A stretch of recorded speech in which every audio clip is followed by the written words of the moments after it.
Le vœu de chasteté, c'est la question qu'on pose aux prêtres et aux religieux.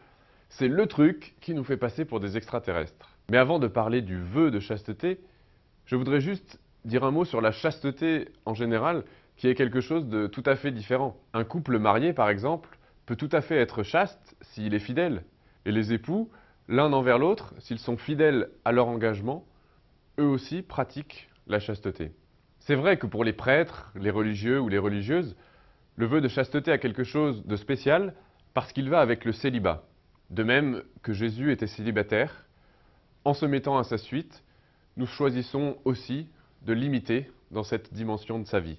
Mais ce qui focalise aujourd'hui toute l'attention, c'est que cela signifie pas de relation sexuelle. Et c'est peut-être aussi à cause du statut du sexe aujourd'hui dans notre société qui est à la fois extrêmement banalisé, on le voit partout, et en même temps mis sur un piédestal, c'est-à-dire qu'il devient la référence absolue de l'épanouissement d'une personne humaine.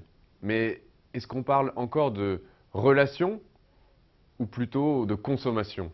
Faire vœu de chasteté, c'est définir l'être humain autrement que comme un consommateur.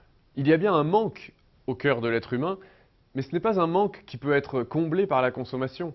C'est une solitude intérieure qu'il faut essayer d'apprivoiser avant de demander aux autres de venir la remplir. C'est un vide qu'il faut essayer d'habiter avant de demander aux autres de venir nous en distraire.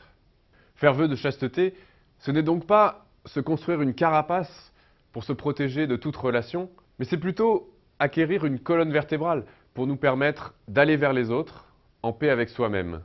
Ne pas chercher dans l'autre une réponse à nos problèmes, mais le laisser simplement être lui-même pour qu'une vraie rencontre ait lieu.